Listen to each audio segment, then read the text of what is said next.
Underground mutton cooking. Kolhapur नाम के एक गांव में एक व्यक्ति रहता था। गांव के सब लोग उसे शरीफ और भोला समझते थे। एक दिन रात के 12 बजे नींद से उठकर फेस मास्क और हाथों को ऑयल लगाकर पड़ोस के घर में से बकरी चुराकर बकरी के मुंह पे कपड़ा लगाकर अपने घर में बांध देता है।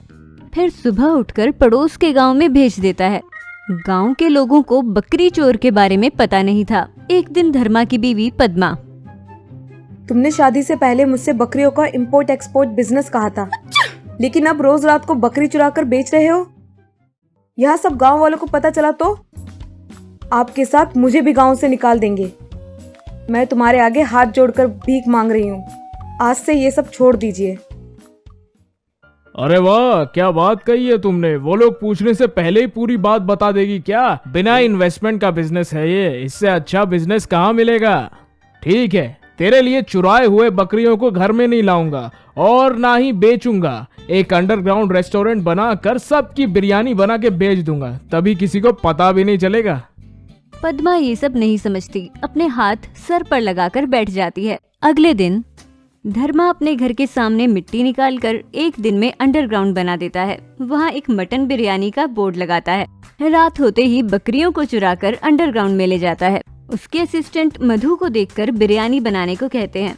खोदने से उस जगह पर एक काली बॉल लगाकर मधु कहते ही उसमें बिरयानी डालता है। वो बिरयानी एक प्लेट में लगाकर, आइए भाई आइए, विलेज स्टाइल मटन बिरयानी, ये खाने से इम्यूनिटी पावर बढ़ेगी, कोई बीमारी नहीं होगी। एक बार खाकर देखिए, आप बार बार आएंगे। लोग वहाँ बिरयानी की आदत के कारण रोज आते थे।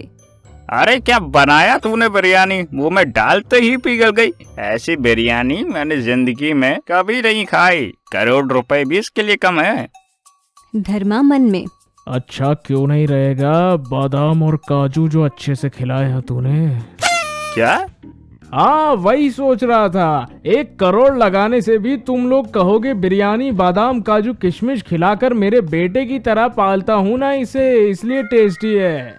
इस तरह से वो बहुत पैसा कमाता है। पैसों के साथ उसका घमंड भी बहुत बढ़ जाता है। उसके दोस्तों को वो फोन करके, अरे मुंबई कितने में बेचेंगे, पता कर, मैं खरीद लूंगा। क्या रे, मुंबई खरीदने के पैसे हैं क्या तेरे पास? बिना खर्चे का बिजनेस करेगा तो फायदा होगा ही ना। इसके बारे में ठाकरे साहब से फोन से बात कर ले। ठाकरे साहब का नंबर सेंड कर, मैं बात कर लूंगा। कहकर फोन कट करता है। तभी एक बकरी नीचे से, तेरे मरने का टाइम आ गया है, मुझे एक चांस मिला तो गांव के सभी लोगों को तेरे बारे में बता दूंगा। एक दिन धर्मा के पड़ोस के घर में आर्कियोलॉजी डिपार्टमेंट वाले आकर जेसीबी से खोद रहे थे। तभी से बकरियों की आवाज करते करते बाहर आते हैं। धर्मा के कस्टमर्स बकरियों को देखकर हैरान होते हैं। तभी एक अंकल, वो ब्लैक एंड व्हाइट बकरी मेरी है, कल रात गुम हो गई थी।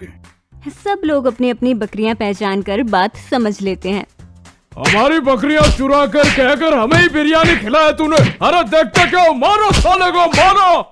सब मार रहे थे। तभी एक अंकल पुलिस को फोन कर रहे थे। तभी पद्मा आकर, मैं मेरी पूरी प्रॉपर्टी बेचकर तुम्हें पैसे दे दूंगी।